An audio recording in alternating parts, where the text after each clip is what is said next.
ഇന്ന് നിയമസഭ വയനാടിനെ ഓർത്തു. ഒപ്പം തന്നെ സർക്കാരിനെതിരായിട്ടുള്ള വലിയ വിവാദങ്ങളുടെ പരമ്പരയ്ക്കിടെ നിയമസഭാ സമ്മേളനം ഇന്ന് ആരംഭിച്ചത് വയനാട് ഉരുൾപൊട്ടലിൽ ജീവൻ നഷ്ടപ്പെട്ടവർക്ക് ആദരാഞ്ജലികൾ അർപ്പിച്ചുകൊണ്ടായിരുന്നു. ഉറ്റവരെ നഷ്ടപ്പെട്ടവർക്കൊപ്പം സർക്കാർ ഉണ്ടാകുമെന്ന് സ്പീക്കർ എൻ ഷംസീർ പറഞ്ഞു. സമാനതകളില്ലാത്ത മഹാദുരന്തമാണ് വയനാട് സംഭവിച്ചതെന്ന് മുഖ്യമന്ത്രി പിണറായി വിജയനും വ്യക്തമാക്കി. എന്നാൽ വയനാടിന് ലഭിക്കേണ്ട സാമ്പത്തിക സഹായം കേന്ദ്രത്തിന്റെ ഭാഗത്ത് നിന്ന് വൈകുന്നതിൽ കേന്ദ്ര സർക്കാരിനെ പ്രതിപക്ഷ നേതാവും ഇന്ന് വിമർശിച്ചു. തുടർച്ചയായ വിവാദങ്ങളിൽ ഇടത് സർക്കാർ പ്രതിരോധത്തിലായിരിക്കെയാണ് 15ാം കേരള നിയമസഭയുടെ 12ാം സമ്മേളനത്തിന് തുടക്കമായത്. വയനാട് ചൂരൽമലയിലെ ഉരുൾപൊട്ടലിൽ ജീവൻ നഷ്ടപ്പെട്ടവർക്ക് ഭരണ പ്രതിപക്ഷ ഭേദമന്യേ സഭയുടെ അംഗങ്ങൾ ചരമോപചാരം നടത്തി. കേരളത്തിന്റെ ഉണങ്ങാത്ത മുറിവാണ് വയനാട് ദുരന്തമെന്ന് സ്പീക്കർ വ്യക്തമാക്കി. പുനരധിവാസവുമായി ബന്ധപ്പെട്ട വാർത്തകൾക്ക് മാധ്യമങ്ങൾ വേണ്ടത്ര പ്രാധാന്യം നൽകുന്നില്ലെന്നും സ്പീക്കർ വിമർശിച്ചു. കേരളത്തിന്റെ ചരിത്രത്തിലെ ഏറ്റവും മാരകമായ പ്രകൃതി ദുരന്തങ്ങളിൽ ഒന്നാണിത്. അതേ ദിവസം തന്നെ കോഴിക്കോട് ജില്ലയിലെ വിലങ്ങാട്ടും ഉരുൾപൊട്ടുകയുണ്ടായി. ഒരു ജീവൻ പൊലിയുകയും നിരവധി വീടുകൾ ഒലിച്ചു പോകുകയും അതിലേറെ വീടുകൾക്ക് കേടുപാടുകളും സംഭവിക്കുകയും വ്യാപകമായ കൃഷിനാശം ഉണ്ടാവുകയും ചെയ്തു. ഇത്രയും മനുഷ്യജീവനുകൾ കവർന്ന മറ്റൊരു ദുരന്തത്തെ കേരളത്തിന് ഇതുവരെ നേരിടേണ്ടി വന്നിട്ടില്ല.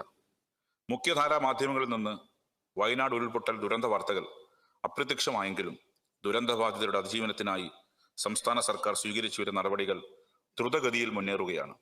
രാജ്യം കണ്ട ഏറ്റവും വലിയ മഹാദുരന്തമാണ് വയനാട്ടിലുണ്ടായതെന്ന് മുഖ്യമന്ത്രി പറഞ്ഞു. ചൂരൽമലയിലെ ഉരുൾപൊട്ടൽ ദുരന്തം ശാസ്ത്രീയ വിശകലനത്തിന് വിധേയമാക്കണമെന്നും മുഖ്യമന്ത്രി ആവശ്യപ്പെട്ടു. കാലാവസ്ഥാ പ്രവചനം ശക്തിപ്പെടുത്തുന്ന വിധത്തിൽ റഡാറുകൾ ഉൾപ്പെടെ കൂടുതൽ നിരീക്ഷണ സംവിധാനങ്ങൾ കേരളത്തിന് ലഭ്യമാക്കണമെന്ന് സംസ്ഥാന സർക്കാർ കേന്ദ്ര സർക്കാരിനോട് ആവശ്യപ്പെട്ടിട്ടുണ്ട്. ഉരുൾപൊട്ടൽ പ്രവചനം മെച്ചപ്പെടുത്തുന്നതിന് ദേശീയ ഏജൻസികളുടെ ഗവേഷണം ശക്തിപ്പെടുത്തണമെന്നും അവയുടെ പ്രാദേശിക കേന്ദ്രങ്ങൾ കേരളത്തിൽ ആരംഭിക്കണമെന്നും സംസ്ഥാന സർക്കാർ കേന്ദ്ര സർക്കാരിനോട് ആവശ്യപ്പെട്ടിട്ടുണ്ട്. അതേസമയം തന്നെ ശാസ്ത്രീയമായ ഭൂവിനിയോഗം സാധ്യമാക്കുന്നതിനും അപകട സൂചന മുൻകൂട്ടി നൽകുന്നതിനുള്ള പ്രാദേശിക സംവിധാനങ്ങൾ സജ്ജമാക്കുന്നതിനും ശ്രദ്ധ കേന്ദ്രീകരിക്കുകയാണ് സംസ്ഥാന സർക്കാർ. ദുരിതാശ്വാസ പ്രവർത്തനങ്ങൾക്ക് പൂർണ്ണ പിന്തുണ പ്രഖ്യാപിച്ച പ്രതിപക്ഷം കേന്ദ്ര സർക്കാരിന്റെ അവഗണനയ്ക്കെതിരെ രൂക്ഷ വിമർശനം ഉന്നയിച്ചു. കേന്ദ്ര സർക്കാരിന്റെ ഭാഗത്ത് നിന്ന് പ്രധാനമന്ത്രിയുടെ സന്ദർശനത്തിന് ശേഷം നമ്മൾ വലിയ ഒരു സഹായം ഉണ്ടാകും എന്ന് പ്രതീക്ഷിച്ചു. ദൗർഭാഗ്യകരമെന്ന് പറയട്ടെ, ഇതുവരെ ഒരു താൽക്കാലികമായ ഒരു അലോക്കേഷൻ പോലും, ഒരു സ്പെഷ്യൽ ഫിനാൻസ് പാക്കേജാണ് നമ്മൾ പ്രതീക്ഷിച്ചത്. താൽക്കാലികമായ ഒരു അലോക്കേഷൻ പോലും നമുക്കുണ്ടായില്ല എന്നുള്ളത് ദൗർഭാഗ്യകരമാണ് എന്ന് പറയാതെ പോകാൻ നമുക്ക് വയ്യ.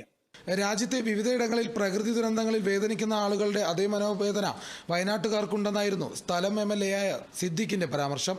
വിവാദങ്ങൾക്കിടെ തിങ്കളാഴ്ച സഭ വീണ്ടും സമ്മേളിക്കും. Kerala vision news, Thiruvananthapuram.